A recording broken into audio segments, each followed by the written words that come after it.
Alrighty, quick recap here. What we've learned is that sometimes when our body feels like it might be in a dangerous situation, your body might trigger your fight, flight, or freeze response. This is part of your sympathetic nervous system. And then when that dangerous situation is resolved and our mind and our body know that we are safe and no longer in danger, our parasympathetic response kicks in. Again, sometimes called the rest and digest response. But that system really kicks in and brings calm and balance back to our body. It allows our organs to start functioning properly. It brings us back to a place of balance and groundedness and safety and zen. It automatically slows down your breathing after a stressful situation. Your immune system kicks back in. You're able to slow down and relax, calm down. Your body has a chance then to heal with the aid of your parasympathetic nervous system. Our body naturally transitions between these two states, between the fight, flight, or freeze and the rest and digest. So this naturally happens, and it's an automatic thing within our body. And it's a good thing. We're programmed like this for a reason. And because this is an automatic response within our system, it sometimes feels like we don't have any control of it. But the great thing is, because we have that transmission going through our vagus nerve, because we have the ability to communicate up and down, back and forth between our brain and our body through that vagus nerve, we can condition that parasympathetic response. We can strengthen our parasympathetic nervous system. And we can train our body and our mind to trigger that parasympathetic response on demand. And we've learned that this is how our body naturally transitions between these two states, between the fight, flight, or freeze in that sympathetic system, and that rest and digest in that calming, slowing parasympathetic system. And we know that this is automatic, these systems, and they're kicking in, they're triggering. So it may seem like it's all out of your control because it's automatic. But we've also learned that with a little bit of training, you can condition your parasympathetic nervous system to kick on when needed and kick on demand. So to do that, in this first exercise, we're going to be exercising our vagal tone. And this has to do with our vagus nerve. We've learned again that our vagus nerve is the longest nerve in our autonomic nervous system. And it does two really important things for us. Number one, it turns on that parasympathetic response. It ignites that response, that calming zen. And number two, it transmutes signals both ways, up and down, from our brain to our body, from our body to our brain. And that's really important because that gives us the ability to talk to our brain and talk to our body simultaneously, letting us know it's okay, calm down, we're okay.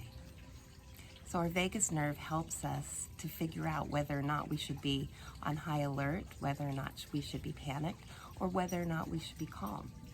So learning to connect with our vagus nerve prior to a stressful situation arising, if we can connect with that vagus nerve and exercise it, we will then be able to call on our parasympathetic nervous system more freely and kind of more on demand.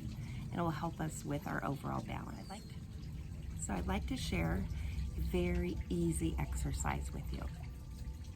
In this exercise, we will be strengthening and connecting with our vagal tone through deep breathing. And this is really, really easy.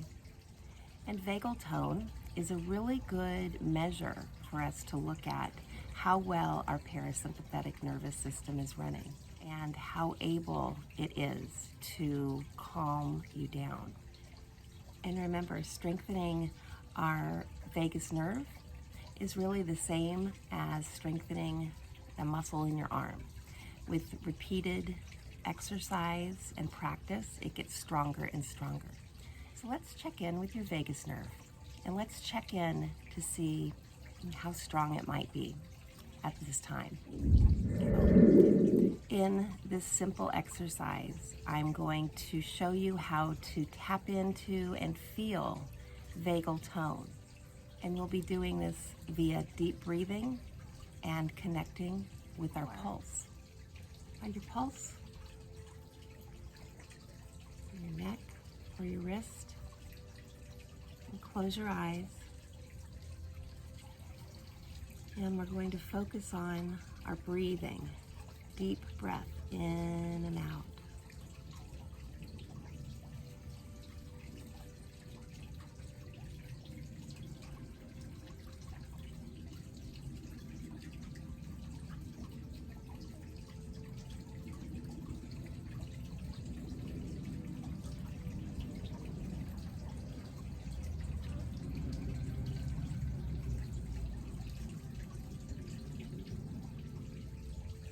And notice during this time your heart rate variability.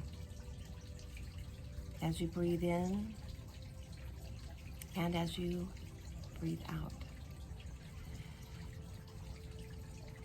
Does your heart rate slow down on the in breath or on the exhale?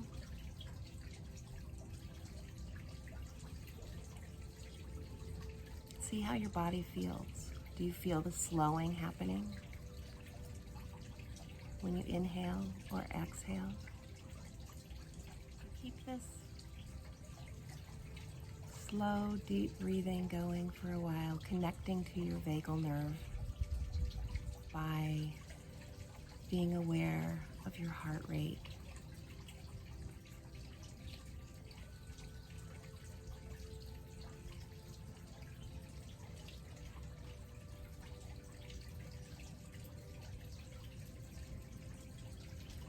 And just notice what happens. Notice how you feel.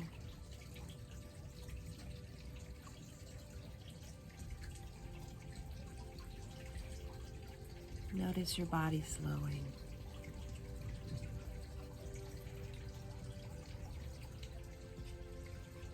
And it's as easy as that. That's the exercise that I want you to do every single day. Stop, breathe, connect to your heart rate, and pay attention to that heart rate as you're breathing in, and pay attention to that heart rate as you're breathing out.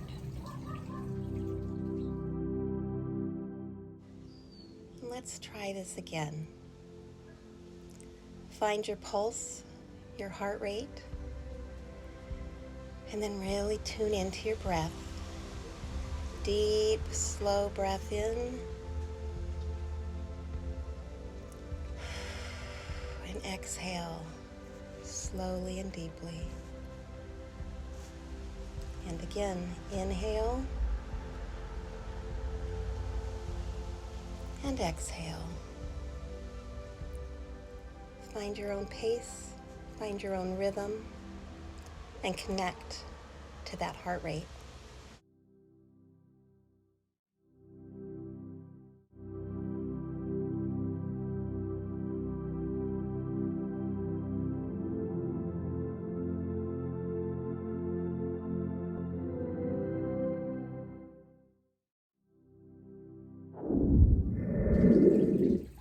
And the reason this exercise is so important is because we are strengthening our vagus nerve.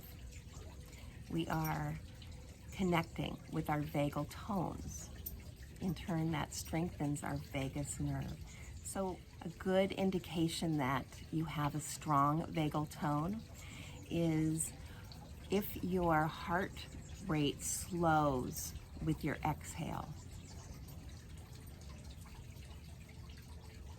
Do you notice a slowing down? Do you feel a slowing down with your out breath?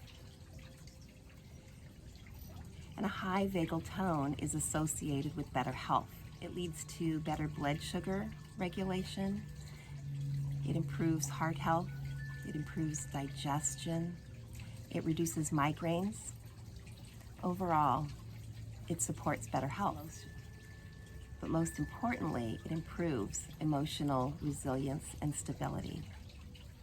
And in hindsight, when we have a lower vagal tone, you may find that you have mood swings, that you experience anxiety, depression, PTSD, diabetes, chronic fatigue syndrome, cognitive impairment, and inflammation. We've all heard that deep breathing helps with stress and anxiety, and this is one reason why, because we're actually stimulating and exercising that vagus nerve with these vagal tones. And by doing so, we will in turn be able to more readily tap into our parasympathetic nervous system at will. So remember, vagal toning. All it is breathing in and out slowly and deeply and connecting to that heart rate. So I encourage you to do that every single day. Think of all the different places you can do that. How many times a day can you do that? That's some good medicine. And when you do, you're going to probably notice in your body a sense of relaxation. You may notice that you start to salivate, or your eyes may soften. Your gaze may just naturally soften. These things are happening because your breathing is affecting your vagal tones. And just know that when you feel these things, that's because your vagus nerve is being affected and being exercised. So the homework here, daily practice long, slow, deep breaths, and especially pay attention to that exhale. Long, deep exhale. Long, deep inhale. Long, deep exhale. Over and over. Let those breaths soothe your stress response and train your body and your mind to easily kick on that parasympathetic nervous system whenever you need it. Okay? So enjoy your deep breathing, my friend. I look forward to seeing you in the next lesson. And in that lesson, we'll be learning another new exercise to help bring calm and peace and strength to our parasympathetic nervous system. I'll see you then. Namaste.